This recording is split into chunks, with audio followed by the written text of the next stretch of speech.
ចំណាយនៅក្នុងការអភិវឌ្ឍជំនាញរបស់បុគ្គលិកគឺជាចំណាយដ៏ធំមួយដែលធ្វើឲ្យម្ចាស់ស្ថាប័ននិងម្ចាស់អាជីវកម្មចាត់ទុកជាចំណាយដែលមិនចាំបាច់ទើបបណ្ដាលឲ្យស្ថាប័នមួយចំនួនដែលមិនបានគិតគូររឿងនេះអាចជួបប្រទះធ្វើឲ្យអាជីវកម្មដើរយឺតជាងទីផ្សារបច្ចុប្បន្ននិងកំពុងវិវត្តជារៀងរាល់ថ្ងៃ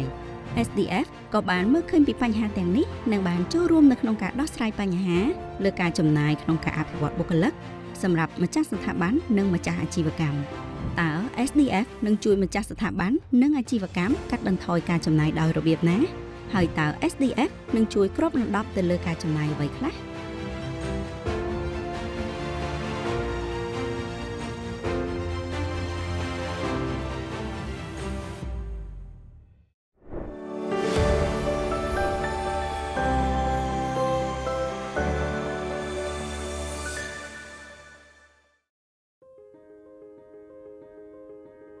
ចាសសូមគោរពជំរាបសួរទស្សនិកជនសូមស្វាគមន៍មកកាន់កម្មវិធីជំនាញខ្ពស់ចំណូលខ្ពស់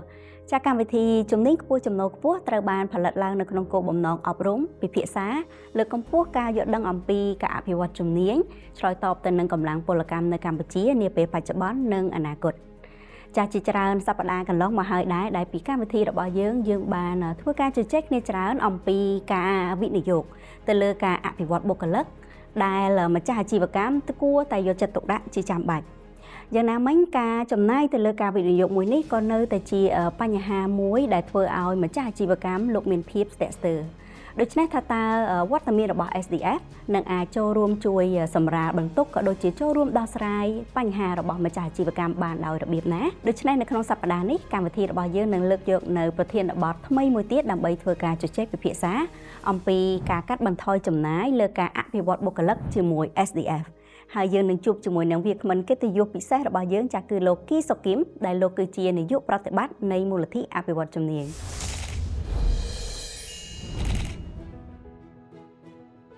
លោកគីសុគីមនាយកប្រតិបត្តិមូលនិធិអភិវឌ្ឍជំនាញដឹកនាំការងារប្រតិបត្តិប្រចាំថ្ងៃនិងជំរុញបេសកកម្មរបស់ SDF ក្នុងការកសាងសមត្ថភាពមូលធនមនុស្សនិងសមត្ថភាពប្រកួតប្រជែងសេដ្ឋកិច្ចរបស់កម្ពុជាលោកជឿជាក់យ៉ាងមុតមាំថាភាពជាដៃគូពិតប្រាកដរវាងរដ្ឋឯកជននិងប្រជាពលរដ្ឋគឺជាក្បាលម៉ាស៊ីនជំរុញកម្ពុជាឲ្យឆ្ពោះទៅកាន់ចក្ខុវិស័យឆ្នាំ2050ក្លាយខ្លួនជាប្រទេសចំណូលខ្ពស់ដែលមានឱកាសនិងភាពជោគជ័យត្រូវបានចែករំលែកស្មើៗគ្នាសម្រាប់ប្រជាពលរដ្ឋម្នាក់ៗចាសូមអរគុណសម្រាប់វត្តមានសារជាថ្មីម្ដងទៀតនៅក្នុងកម្មវិធីរបស់យើងក្នុងសប្តាហ៍នេះចាលោកសុខេមនៅក្នុងថ្ងៃនេះយើងចង់លើកយកនៅប្រធានបទមួយទៀតដើម្បីធ្វើការចែកពិភាក្សាចាតកតងទៅនឹងការកាត់បន្ថយចំណាយក្នុងការអភិវឌ្ឍជំនាញបុគ្គលិកជាមួយនឹង SDF អញ្ចឹងទៅសប្តាហ៍កន្លងមកយើងឃើញថាមានច្រើនមែនទែនដែលម្ចាស់ស្ថាប័នគាត់ពិតជាទទួលស្គាល់ថាការអភិវឌ្ឍជំនាញបុគ្គលិកពិតជាមានសារៈសំខាន់ក៏ប៉ុន្តែផែនការអភិវឌ្ឍបុគ្គលិកនោះនៅតែមិនទាន់ជាអាទិភាពចាមិននៅតែមិនទាន់ជាផែនការអាទិភាពណាដូច្នេះតើសម្រាប់លោកផ្ទាល់វិញលោកយល់ឃើញថាដោយសារតែមូលហេតុអ្វីដែរចាបាទអរគុណ Clara សំណួរនេះជាសំណួរល្អហើយក៏ឆ្លុះបញ្ចាំងអំពីជាការគិតក៏ដូចជាតម្រូវការជាក់ស្ដែងរបស់ខាងវិស័យឯកជនជាការពិតណាស់វិស័យឯកជនលោកក្នុងធុរកិច្ចបានគាត់រកជាអ្នករស់ស៊ីអញ្ចឹងច្បាស់ណាស់ជាគោលដៅទី1គឺគាត់គិតតែធ្វើម៉េចដើម្បីរកស៊ីការចំណេញចាអញ្ចឹងដោយសារពេលវេលាផងហើយដោយសារទុនវិនិយោគច្រើនផងអញ្ចឹងធម្មតាគាត់គិតច្រើនតាក់ទងអាជីវកម្មរបស់គាត់ប៉ុន្តែតាក់ទងនឹងខាងបុគ្គលិកវិញក៏ជារឿងសំខាន់ដែរដោយសារបុគ្គលិកគឺជាអ្នកដែលធ្វើផលិតផលក៏ដូចជាសេវាកម្មដែលគាត់លក់ចាហើយមិនត្រឹមតែប៉ុណ្ណេះគាត់ជាអ្នកដែលធ្វើការផ្ទាល់ជាមួយ customer បានអតិថិជនរបស់គាត់អញ្ចឹងពេលខ្លះបុគ្គលិកយើងខំធ្វើរបស់បានល្អផលិតផលល្អតែលក់អត់ដាច់ចាគឺពេលខ្លះគឺដោយសារតាក់ទងសមត្ថភាពបុគ្គលិកតែម្ដងដូច្នេះហើយរឿងបុគ្គលិកជាមួយនឹងអាជីវកម្មវាត្រូវមានទំនាក់ទំនងនេះខ្លាំងមែនទែនយើងមិនអាចគិតតែផែនការអាជីវកម្មតែភ្លេចផែនការបទទុនជាមនុស្សដែលជាអ្នកសម្រាប់គោលដៅនៃអាជីវកម្មរបស់យើងទេជាការពិតលោកសុខេមប្រសិនបើតាក់ទងទៅនឹងថ្ងៃនេះវិញយើងនឹងទៅចែកគ្នាអំពីវត្តមានរបស់ SDF ហើយដោយសារកន្លងមកក៏យើងនិយាយដែរថា SDF គាត់នឹងជួយជ្រោមជ្រែងច្រើនជួយសម្រួលជួយចូលរួមដោះស្រាយបញ្ហាថាតើ SDF នឹងជួយចាំម្ចាស់ស្ថាប័នសហគ្រាសនឹងដោយរបៀបណាខ្លះដែរចា៎តកតងនឹងការជួយរបស់ SDF គឺយើងទី1យើងអាចជួយផ្ដល់ប្រឹក្សាយោបល់ក៏ដូចជាគ្រប់គ្រងរបស់គាត់ក្នុងការរៀបចំផែនការអភិវឌ្ឍធនធានមនុស្សរបស់គាត់ ទី ទី2យើងអាចផ្ដល់ជាថវិកាឧបត្ថម្ភបន្ថែមដោយសារយើងដឹងថាខ្វះថាខ្វះនេះហើយទៅរដ្ឋាភិបាលបង្កើតមូលនិធិអបជំនាញហៅកាត់ SDA នេះដើម្បីចូលរួមកាត់បន្ថយចំណាយរបស់គាត់ហើយជាតម្រូវការក៏មានច្រើនតែគាត់ខ្វះខាតដែលគ្រប់ជាមួយតម្រូវការគាត់ក្រុមហ៊ុនខ្លះគាត់អាចមានជាលទ្ធភាពខ្លះប៉ុន្តែគាត់មិនអាចធ្វើទាំងស្រុងបាទគ្រប់បុគ្គលិកក្រុមបុគ្គលិកច្រើនអាចទទួលបានការបណ្ដុះបណ្ដាលពង្រឹងសមត្ថភាពជាប្រចាំហើយការបណ្ដុះបណ្ដាលមិនមែនធ្វើម្ដងទៀតត្រូវមានច្រើនដងចំណុចទី3យើងអាចជួយភ្ជាប់នៅទំនាក់ទំនងទៅខាងគ្រឹះស្ថានបណ្ដុះបណ្ដាលដែលមានគុណភាពអាចផ្គត់ផ្គង់នៅជំនាញដែលត្រូវមានតម្រូវការគាត់ព្រោះពេលខ្លះគាត់មានថវិកាតែគាត់ខ្វះទំនាក់ទំនងជាមួយសាលាណាឬគឺស្ថានណាឲ្យបណ្ដុះបណ្ដាលត្រូវមានគុណភាពសាលាមានច្រើនតែសាលាមានគុណភាពត្រូវមានតម្រូវការជាក់ស្ដែងរបស់ក្រុមហ៊ុនតែម្ដងប្រហែលមានកម្រិតឬមួយក៏មានព័ត៌មានគ្រប់គ្រាន់យើងអាចផ្ដោតទៅនេះបានទី4យើងអាចជួយផ្សារភ្ជាប់ទៅនឹងការគ្រប់គ្រងផ្សេងៗរបស់រដ្ឋាភិបាលដូចជាសម្រាប់សាធារណជនតូចនិងមធ្យមក៏ដូចជាធនធំគឺបន្ថែមពីបានរដ្ឋាភិការបរិភិគាត់អាចទទួលបានការលើកទឹកចិត្តពន្ធរបស់រដ្ឋាភិបាលចា៎ទាំងសាធារណជនតូចមធ្យមក៏ដូចជាធំគាត់ចំណាយបើសម្រាប់ក្រុមធំគាត់ចំណាយ100លើការបណ្ដុះបណ្ដាលបុគ្គលិកក៏អាចយកទៅកាត់កងពន្ធបានដល់150ចំណែក SME ឬក្រុមសាធារណជនតូចមធ្យមក៏អាចបានដល់ 200% ចាយ100ក៏អាចកាត់ពន្ធបាន200ច្បាស់គាត់អាចបន្ថយនៅបន្ទុកថ្លៃពន្ធក៏ម្ដងទៀតបានអត្ថប្រយោជន៍2ដងហើយក្រៅពីហ្នឹងយើងអាចជួយផ្សារភ្ជាប់ទៅនឹងការគ្រប់គ្រងផ្សេងដូចជាធនាគារសាធារណជនតូចនិងមធ្យមសហជីវកម្មធនាគារឥណទាន CGC គាត់ផ្ដល់ដោះស្រាយនៅរឿងហិរញ្ញប្បទានដើម្បីយកទៅពង្រីកអាជីវកម្មរបស់គាត់ហើយក៏អាចផ្សារភ្ជាប់ទៅនឹងដៃគូរបស់យើងដូចជាខ្មែរ Enterprise KE សហគ្រិនខ្មែរណាគាត់ជួយការគ្រប់គ្រងទៅ SME ដែរហើយជាទី5ចុងក្រោយបើប៉ុណ្្នេះមិនគ្រប់គ្រាន់ទៅមុខយើងនឹងបង្កើតឲ្យមានជា online learning platform បាទមានការបណ្ដុះបណ្ដាលដែល online តែម្ដងអញ្ចឹងដើម្បីផ្ដល់ភាពបត់បែនផងអញ្ចឹងឲ្យគាត់មានតម្រូវការទោះឲ្យគាត់ជាម្ចាស់ឬមួយថាដឹកនាំមួយក៏បុគ្គលិកក្រុមហ៊ុនគាត់អាចគាត់អាចចូលក្នុង website ឬ platform ទៅក៏អាចរៀនបានដោយ free គ្រប់ទីកន្លែងគ្រប់ពេលវេលាហើយបានសញ្ញាបត្រទៀតអញ្ចឹងយើងនឹងចាប់ផ្ដើមដោយទី1គឺអាចមានជំនាញទាំងជំនាញរឹងឬជំនាញបច្ចេកទេសនិងជំនាញទន់អញ្ចឹងជំនាញបច្ចេកទេសគឺយើងអាចចាប់ផ្ដើមមុនជំនាញ AI ទី2យើងអាចមានផលិតជាជំនាញទន់មួយចំនួនដែលចាំបាច់សម្រាប់ឧស្សាហកម្មគ្រប់ខ្នាតដោយ Clara ផាយជាដឹងនៅជំនាញ 5S Kaizen ដែលក្រុមហ៊ុនរោងចក្រជប៉ុនគឺត្រូវការតែម្ដងដើម្បីពង្រឹងស្តង់ដារគុណភាពការងារក៏ដូចជាផលិតផលរបស់គេហើយកម្មផលចំណាយនៅពេលផលិតកម្មដែរអញ្ចឹងយើងសង្ឃឹមថាទាំង5ចំណុចនេះនឹងអាចចូលរួមដោះស្រាយជាកញ្ចប់តែម្ដងដើម្បីជំរុញបង្កើនសមត្ថភាពទាំងបុគ្គលផងក៏ដូចជាស្ថាប័នរោងចក្រសហគ្រាសទាំងអស់គ្រប់ខ្នាតតែម្ដងចាអរគុណច្រើនលោកស្ងៀមដំណឹងល្អហើយព័ត៌មានក្បោះក្បាយល្អមែនតើចានេះខ្ញុំជឿជាក់ថាបន្ទាប់ពីទស្សនិកជនបានស្ដាប់នៅព័ត៌មានទាំងអស់នេះគឺថាគាត់ជាដំណឹងល្អចាគាត់តឹងចាមួយវិញទៀតអ្វីមកយើងនិយាយអំពីការអភិវឌ្ឍជំនាញនឹងច្រើនជឿជាក់ថាទំហំនៅក្នុងថវិកានៅក្នុងការវិនិយោគធ្វើកិច្ចការងារទាំងអស់នេះក៏មិនតិចដែរចាចឹងចង់ដឹងដែរថាតើលោកអាចជម្រាបបានទេថាតើ SDF ទទួលបានប្រភពថវិកាមកពីប្រភពណាខ្លះដែរហើយនឹងមានទំហំប្រហែលជាប្រមាណដែរចាបាទអរគុណជាប្រភពថវិការបស់ SDF យើងទទួលបានពីប្រភពសំខាន់ទី1គឺយើងបានពីប្រភពរដ្ឋាភិបាលដែលមានទាំងថវិកាជាតិនិងដៃគូអភិវឌ្ឍដែលដៃគូអភិវឌ្ឍយើងមានធនាគារអភិវឌ្ឍអាស៊ី ADB ទីភ្នាក់ងារបារាំងសម្រាប់ការអភិវឌ្ឍ AFD និងធនាគារពិភពលោក World Bank ហើយប្រភពទី2ក៏សំខាន់ដែរគឺជាប្រភពមិនផ្ទាល់ដែលយើងបានពីការចូលរួមរបស់វិស័យឯកជននិងគ្រឹះស្ថានបណ្ដុះបណ្ដាលដែលការចូលរួមរបស់លោកអាចជាថវិកាឬមួយក៏ជាសម្ភារៈនិងសេវាផ្សេងដែលហៅថា in kind ដើម្បីលើកទឹកចិត្តឲ្យមានការចូលរួមក្នុងការរៀបចំក៏ដូចជាវិនិយោគរួមគ្នាក្នុងការអភិវឌ្ឍជំនាញនេះដើម្បីឲ្យមានជាភាពជាម្ចាស់រួមគ្នាផងដែរហើយយើងក៏អរគុណមែនទែននឹងការចូលរួមរបស់វិស័យឯកជននិងគ្រឹះស្ថានបណ្ដុះបណ្ដាលទោះបីជាថវិកាក្តីក៏ដូចជាសម្ភារៈក្តីក្នុងពេលបណ្ដុះបណ្ដាលនៅពេលកន្លងមកនេះចាអរគុណច្រើនលោកសុខឹមនេះខ្ញុំមានសំណួរមួយចំនួនចង់ជជែកសួរជាមួយនឹងលោកបន្ថែមដែរមុននឹងយើងទៅចែកគ្នាអំពីថវិកាគ្រប់គ្រងនៅក្នុងការអភិវឌ្ឍបុគ្គលិករបស់គាត់អញ្ចឹងលោកអាចជួយបញ្ជាក់អំពីការគ្រប់ដណ្ដប់ទៅលើការចំណាយជាក់ស្ដែងដែលពេលដែលគាត់ទទួលបានថវិកាគ្រប់គ្រងតើ SDF នឹងជួយចំណាយទៅលើអ្វីខ្លះដែរចា៎បាទអរគុណសម្រាប់សំណួរដ៏ល្អនេះខ្ញុំគិតថាទស្សនិកជនភាគច្រើនលោកចង់ដឹងថាយើងជួយលើអ្វីខ្លះចា៎ជាការជួយយើងជួយទៅលើចំណាយដែលដោយផ្ទាល់ទៅលើការបណ្ដុះបណ្ដាលបុគ្គលិកដែលយើងមិនជួយទៅលើចំណាយវិនិយោគដូចជាទៅលើការសាងសង់អគារឬទិញសម្ភារៈធំនោះឡើយដោយសារយើងគិតថាចំណាយទាំងអស់នោះគឺយើងអាចខាងវិស័យឯកជនក៏ដូចជាគ្រឹះស្ថានបណ្ដុះបណ្ដាលលោកមានស្រាប់ហើយអញ្ចឹងដើម្បី leverage ដើម្បីប្រើប្រាស់អស់លទ្ធភាពហើយចំតម្រូវការគឺគាត់ខ្វះលើចំណាយប្រតិបត្តិការអញ្ចឹងអ្វីដែលយើងចំណាយប្រតិបត្តិការដែលយើងគ្រប់គ្រងការបណ្ដុះបណ្ដាលហ្នឹងមាន5ទី1គឺការប្រាក់ឧបត្ថម្ភទៅលើគ្រូបង្គោលទី2ទៅលើប្រាក់ឧបត្ថម្ភសម្រាប់សិក្ខាកាមអ្នកចូលរៀនហើយទី3ចំណាយទៅលើទឹកភ្លើងហើយទី4ចំណាយទៅលើសម្ភារៈតូចៗក្នុងការបណ្ដុះបណ្ដាល training material តូចៗដែលមិនមែនជាបរិក្ខារធំៗទេហើយទី5គឺចំណាយរដ្ឋបាលផ្សេងៗចាអរគុណច្រើនលោកសុខឹមខ្ញុំចាប់បានត្រង់ថាអ្នកដែលគាត់ចូលរួមទៅទទួលវគ្គបណ្ដុះបណ្ដាលក៏ទទួលបានថវិកាដែរជាប្រភេទថវិកាបែបណាចាជាថវិកាឧបត្ថម្ភដែលគាត់គេហៅ allowance បាទការប្រឧបត្ថម្ភប្រចាំខែឬប្រចាំថ្ងៃចាវគ្គខ្លីៗប្រហែលថ្ងៃអញ្ចឹងអាចមួយថ្ងៃគាត់ឧបត្ថម្ភប្រហែលដើម្បីជាចាគាត់ទៅអាចទទួលទានអាហារនៅពេលគាត់បណ្ដុះបណ្ដាលជាដើមចាងាយស្រួលមែនតើបាទបើវគ្គវែងវិញគឺដោយសារវគ្គខ្លះជាសម្រាប់យុវជនមកពីខេត្តក្រីក្រអញ្ចឹងគាត់ត្រូវការយើងអាចជួយអញ្ចឹងគាត់យកហ្នឹងទៅចំណាយទៅលើថ្លៃស្នាក់នៅហូបចុករបស់សិក្ខាកាមឬសិស្សដែរចាដំណឹងល្អមែនតើហើយពិតជាគួរតែត្រូវបានផ្សព្វផ្សាយបានទូលំទូលាយនេះខ្ញុំជឿជាក់ថាប្រហែលជាយុវជនដូចដែលលោកសុខឹមលើកឡើងអញ្ចឹងប្រហែលជាគាត់អត់ដឹងគាត់ចង់រៀនប៉ុន្តែគ្រាន់តែគិតថាអត់មានលុយដូចរៀងគាំងបណ្ដោយអត់ដឹងថាត្រូវបន្តទៅទៀតបែបម៉េចចានៅពេលខ្លះដោយសារបញ្ហាជីវភាពទោះបីផ្ដល់ជាអាហារូបករណ៍ឲ្យគាត់មករៀនក៏សិស្សមិនអាចរៀនបានដោយសារគាត់អត់មានអីឧបត្ថម្ភជីវភាពប្រចាំថ្ងៃផងគាត់ចាអញ្ចឹងកន្លងមកពីមុនមកគឺសាលាគាត់ខ្វះថវិកាហើយខ្វះដៃគូវិស័យឯកជនក៏អញ្ចឹងដែរអញ្ចឹងតាមរយៈ SCDS វាជា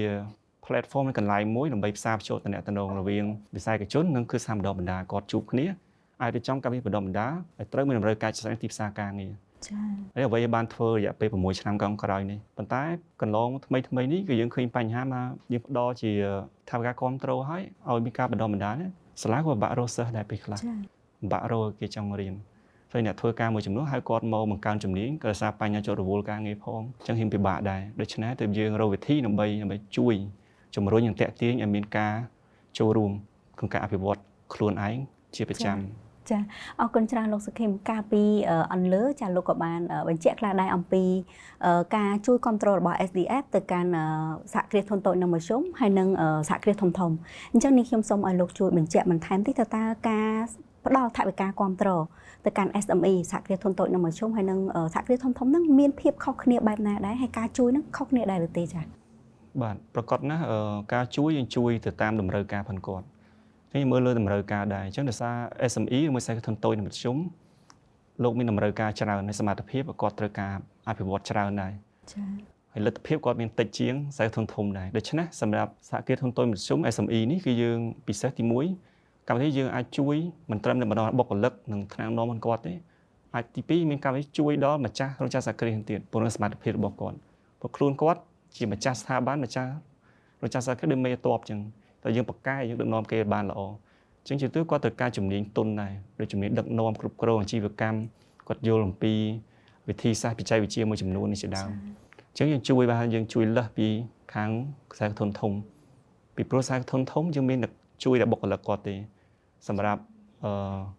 ថ្នាក់នាំកម្ពុជារបស់គាត់នឹងគិតថាគាត់អាចដោះស្រាយខ្លួនឯងបានទី2សម្រាប់ខ្សែធនតូចមធ្យមហ្នឹងក៏គាត់បានទទួលការគ្រប់គ្រងជាថវិកាច្រើនជាងបើយើងគិតជាភាគរយច្រើនជាងខាងធំដែរយើងអាចជាផ្ទៃក្នុងមានគោលការណ៍ថាបើ SME យើងអាចទទួលបាន fund ឬថវិកាគ្រប់គ្រងច្រើនជាងខ្សែធនធំហើយទី3ជាលក្ខខណ្ឌតម្រូវក៏តិចជាងដែរហើយងាយស្រួលជាងហើយទី4កន្លងមកក៏យើងបានទទួលជាមតិត្រឡប់មកវិញពីខាង SME ដែរដោយសារលោកពេលខ្លះមានតម្រូវការតូចតិចគ្នាពេកគាត់ពិបាករៀបចំនៅគម្រោងបណ្ដុះបណ្ដាលដាក់ស្នើសុំយើងហើយពេលខ្លះគាត់អត់មានជាធនធានមនុស្សដែលគាត់អាចមកសិក្សាស្វែងយល់ពីនីតិវិធីតម្រូវការដូច្នេះអ្វីអាចជួយគាត់បានទីយើងបានទី1យើងឲ្យយើងធ្វើតាមរយៈសមាគមហើយសមាគមក៏ជួយប្រម៉ែប្រមូលផងគាត់មកសិក្សាតម្រូវការគាត់ជួយរៀប proposal ឬសំណើគម្រោងដាក់មកយើងចឹងគាត់ចាំទទួលផលនៃការបណ្ដុះបណ្ដាលគាត់បញ្ជូនបុគ្គលិកមករៀនទៅបានហើយទី2ថ្មីយើងបានចេញនៅកម្មវិធីថ្មីដែលមិនចាំបាច់រៀបចំ proposal ឬសំណើគម្រោងទេគេហៅថាកម្មវិធីផ្គូផ្គងជំនាញ skill matching program នៅកម្មវិធីនេះយើងបានសិក្សារៀនសូត្រពីប្រទេសសិង្ហបុរីនិងម៉ាឡេស៊ីដើម្បីចូលរួមពង្រីកកម្មវិធីបង្កើនជំនាញ upskilling program សម្រាប់បុគ្គលិកដែលមានការធ្វើស្រាប់ដើម្បីឲ្យគាត់អាចបន្តអភិវឌ្ឍជំនាញនឹងខ្លួនឯងពីមួយកម្រិតទៅមួយកម្រិតដើម្បីឲ្យដំណើរនៃអាជីពរបស់គាត់ កាន់តែការមានប្រសើរឡើងទាំងប្រាក់ខែក៏ដូចជាតំណែងអញ្ចឹងនៅក្នុងកម្មវិធីនេះគឺមិនចាំបាច់រៀបចំ proposal ឬមួយក៏សំណើគម្រោងទេគាត់ម្ចាស់រចនាសហគ្រាសចូលទៅក្នុង website របស់ SDF ទៅយើងរកពាក្យថាកម្មវិធីផ្គងជំនាញអញ្ចឹងក៏ចុចកន្លែងហ្នឹងទៅឃើញនឹងជំនាញទាំងអស់តែជំនាញរឹងជំនាញបច្ចេកទេសក៏ជំនាញទុនដែលកំពុងមានតម្រូវការសម្រាប់រោងចក្រសហគ្រាសភាគច្រើនគឺយើងបានពិនិត្យ screen ទៅលើគុណភាពនៃខាងគ្រឹះស្ថានបណ្ដុះបណ្ដាលហើយនឹងជា relevancy ភាពពាក់ព័ន្ធនៃជំនាញនេះក្នុងទីផ្សារហើយគឺយើងនឹង approve អនុម័តជាមុនចា៎អញ្ចឹងជាចុងក្រោយគឺម្ចាស់រោងចក្រសហគ្រាសគ្រាន់តែចូលទៅមើលដូចយើងទៅទិញអវ៉ាន់នៅផ្សារទំនើបអញ្ចឹងហើយផលិតផលត្រូវមានតម្រូវការយើងតម្លៃយើងអាចទទួលយកបាន just click order ក៏ចុចពុបទៅអាចចុះឈ្មោះចូលរៀនបានក្នុងនេះគឺយើងមានច្បាស់ថាជំនាញអីមករៀននៅសាលាណាតម្លៃពេញប្រមាណយើងជួយឧបត្ថម្ភប្រមាណជាងគាត់បង់នៅប្រមាណទេចឹងភាគច្រើនយើងឧបត្ថម្ភឲ្យ50ទៅដល់ 70% នៃថ្លៃបណ្ដុះបណ្ដាលដើមតែជំនាញរឹងនិងជំនាញទុនចាល្អជាងងាយស្រួលមែនតើសង្ឃឹមថាជួយទៅដល់បងប្អូនសាធារណជនតូចនៅមធ្យមក៏ដូចជាបងប្អូននៅក្នុងអាជីវកម្មកម្រិតមីក្រូជាដើមដែរចាអរគុណច្រើនលោកសុខេមឃើញថា PSDF គឺមានបេសកកម្មហើយសកម្មមែនតើហើយកាន់តែបង្កភាពងាយស្រួលសម្រាប់ម្ចាស់រោងចក្រសហគ្រាសក៏ដូចជាពិសេសគឺម្ចាស់អាជីវកម្ម SME ចាសហគ្រាសធុនតូចនិងមធ្យមរបស់យើងនឹងមែនតើមុននឹងនេះខ្ញុំបានលើកឡើងអំពីយុវជនចាដែលគាត់ចង់អភិវឌ្ឍជំនាញដែរអញ្ចឹងគាត់អត់ទាន់បានចូលធ្វើការទេឬមួយក៏គាត់កំពុងតែគិតចង់ start up ឬក៏ខ្លួនគាត់ក៏ចង់ទៅរៀនដែរតើ PSDF នឹងមានផែនការទេឬមួយក៏បានធ្វើរួចរាល់ហើយចា៎សម្រាប់ជួយដល់ពួកគាត់បាទសម្រាប់យុវជនអាចយើងជួយតាមរយៈយើងសហការជាមួយវិស័យឯកជនជាពិសេសវិនិយោគិនទាំងអន្តរជាតិនិងវិនិយោគិនក្នុងស្រុកនៅពេលដែលលោកចង់វិនិយោគបង្កើតជាគម្រោងវិនិយោគឬរោងចក្រសហគ្រាសអីអញ្ចឹងគេតែងតែមានជាផែនការធនធានមនុស្សហើយគេត្រូវការបុគ្គលិកប្រមាណជំនាញអីខ្លះហើយពេលហ្នឹងគេត្រូវការអញ្ចឹងក៏អាចបណ្ដុះបណ្ដាលមុនដើម្បីដល់ពេលរោងចក្រក៏សាងសង់ហើយក៏មានបុគ្គលិកធ្វើការតែម្ដងអញ្ចឹងតាមរយៈនេះចំបើតាមរយៈ SDA យើងគ្រប់គ្រងទាំង3ប្រភេទនៃការបណ្ដុះធំគឺមាន pre employment បណ្ដុះបណ្ដាលមុនចូលធ្វើការ upskilling បើបង្កើនជំនាញទៅលើបុគ្គលិកដែលមានការធ្វើស្រាប់ហើយទី3 reskilling បើផ្លាស់ប្ដូរជំនាញឬមកចាប់យកជំនាញថ្មីឬជំនាញ digital ជំនាញបច្ចេកវិទ្យាថ្មីជាដើមអញ្ចឹងយុវជនអាចបន្ត follow តាម channel របស់ SDAមានទាំង Facebook, Telegram, TikTok ដើម្បីដឹងថាជំនាញយើងក៏មានការផ្សព្វផ្សាយជំនាញអ្វីដែលកំពុងមានតម្រូវការលើទីផ្សារជាក់ស្ដែងហើយចំណិននៃការនៃវិស័យមួយក៏ទៅខាងណាអញ្ចឹងដើម្បីងាយស្រួលឲ្យយុវជនក៏ត្រៀមខ្លួនចាអរគុណច្រើនលោកសុខេមចាបានន័យថាយើងទៅចែកគ្នាប្រហែលរយៈពេលប្រហែលសំណួរកន្លងមកនេះឃើញថាក្បោះក្បាយមែនតើចាកម្មវិធីរបស់យើងក៏សូមចូលមកដល់សំណួរចុងក្រោយចុះអាចថាសូមជាសារឬក៏មតិចុងក្រោយក៏បានដែរសម្រាប់ប្រធានបទមួយនេះបែរជានៅជួបលោកសុខេមនៅក្នុងប្រធានបទផ្សេងៗទៀតច្រើនចាដោយសារតែនៅមានព័ត៌មានច្រើនទៀតដែលត្រូវការចង់ដឹងពី SDF អញ្ចឹងអាចសូមជាសារចុងក្រោយសម្រាប់ប្រធានបទរបស់យើងនៅក្នុងថ្ងៃនេះគឺផ្ដោតទៅលើការកាត់បន្ថយចំណាយបើសិនបើម្ចាស់សហគ្រាសឬក៏ម្ចាស់អាជីវកម្មហ្នឹងគាត់ធ្វើកិច្ចការងារនេះជាមួយនឹង SDF ចាតើលោកមានជាសារអ្វីដែរបាទអរគុណ Clara ជាថ្មីម្ដងទៀតហើយក៏សូមអរគុណទៅ AMS ដែរដែលបានជួយផ្សព្វផ្សាយនៅកម្មវិធីគាំទ្រវិរដ្ឋាភិបាលតាមរយៈ SDF នេះដោយសារ SDF ទើបបង្កើតឡើងក្នុង7ឆ្នាំទេអ្នកខ្លះក៏ស្គាល់អ្នកខ្លះក៏មិនទាន់បានស្គាល់យើងចង់ឲ្យមានការបញ្ជ្រាបការយល់ដឹងអំពីអត្ថប្រយោជន៍ដែលរដ្ឋាភិបាលបានកំពុងធ្វើតាមរយៈ SDF និងដៃគូពាក់ព័ន្ធដូច្នេះជាសារចុងក្រោយសម្រាប់ខ្ញុំមាន3សារសំខាន់ទេទី1សម្រាប់វិនិយោគិនទាំងក្នុងស្រុកនិងក្រៅស្រុកដែលចង់វិនិយោគកម្ពុជាឬមួយពង្រីកគម្រោងវិនិយោគរបស់គាត់ចឹងបើគាត់មានតម្រូវការក្នុងការអភិវឌ្ឍធនធានមនុស្សតែសម្រាប់បច្ចុប្បន្នអនាគតអាចតាក់ទង SDF បានគឺយើងមានការគ្រប់គ្រងទាំងថវិកាក៏ដូចជាការប្រឹក្សាយោបល់ជាបច្ចេកទេសវាអាចជួយប្រឹក្សាយោបល់ការរៀបចំផែនការវិវត្តធនធានមនុស្សក៏ដូចជាផ្សារភ្ជាប់ទៅរកគ្រឹះស្ថានបណ្ដុះបណ្ដាលណាអាចបណ្ដុះបណ្ដាលជំនាញត្រូវមានតម្រូវការគាត់ហើយវិនិយោគិនមួយចំនួនយើងបានធ្វើការយើងអាចពិនិត្យលទ្ធភាពក្នុងការបញ្ជូនបុគ្គលិកទៅបើជំនាញនេះក្នុងស្រុកអត់មានអាចរៀនបញ្ជូនលោកទៅរៀននៅខាងក្រៅហើយយើងអាចចែករំលែកថ្លៃនៃការបណ្ដុះបណ្ដាលនេះជាមួយគ្នាបានទី2សម្រាប់ម្ចាស់រោងចក្រសហគ្រាសស្រុកវិញជាងបើមានតម្រូវការក្នុងការអភិវឌ្ឍជំនាញមិនតែមានកង្វះខាតនៅលទ្ធភាពថវិកាឬមួយក៏ជាមិនដឹងទៅរកដៃគូខាងណាជួយបានក៏យើងអាចជួយបានដូចគ្នាយើងមិនមានការរើសអើងនៅវិនិយោគក្នុងស្រុកឬក្រៅស្រុកតូចឬក៏ធំទេយើងជួយទាំងអស់ទាំងថវិកាក៏ដូចជាបច្ចេកទេសការសម្របសម្រួលផ្សារភ្ជាប់មួយនិងការគ្រប់គ្រងផ្សេងៗរបស់រដ្ឋាភិបាលក៏ដៃគូផ្សេងៗអញ្ចឹងទី3សម្រាប់យុវជនក៏ដូចជាបុគ្គលិកដែលមានការងារធ្វើស្រាប់អញ្ចឹងយើងអាចព្យាយាម តាមដាននៅ channel របស់ SDS ដែលមានទាំង Facebook TikTok Telegram ជាដើមជាងយើងនឹងមានការផ្សព្វផ្សាយនៅព័ត៌មានថ្មីៗល្អៗដែលតាក់ទងនឹងការអភិវឌ្ឍជំនាញក៏ដូចជាឱកាសការងារដែលយើងបានធ្វើជាមួយដៃគូរបស់យើងអញ្ចឹងដើម្បីអាចធានាថាបើយើងអត់មានការងារធ្វើយើងអាចមានកម្មវិធីដែលខ្ញុំបានបញ្ជាក់ហ្នឹងក៏ខាងលើហ្នឹងក៏អាចរៀនដើម្បីបង្កើនចំណេះជំនាញរបស់គាត់ដូច្នេះបង្កើនឱកាសឲ្យគាត់អាចមានការងារធ្វើហើយបានការងារល្អត្រូវមួយជំនាញមិនគាត់ហើយសម្រាប់មានការងារធ្វើហើយក៏មិនទាន់យើងមិនអាចបញ្ចប់ការរៀនសូត្រយើងក្រោយពីពេលចេញសាលាទេចាំយើងបន្តអភិវឌ្ឍខ្លួនយើងជាប្រចាំពីមួយកម្មទៅមួយកម្មអាជីពការងាររបស់យើងក៏ឡើងតាមនឹងដែរទាំងមុខតំណែងក៏ដូចជាប្រាក់បៀវត្សហើយ SDS ត្រៀមខ្លួនរួចរាល់ក្នុងការគ្រប់គ្រងទាំងយុវជនបុគ្គលិកក៏ដូចជាម្ចាស់សហគ្រាសដើម្បីចូលរួមសម្រាប់បានចាស់គ្រប់វិស័យរបស់រដ្ឋាភិបាលប្រែក្លាយកម្ពុជាក្លាយប្រទេស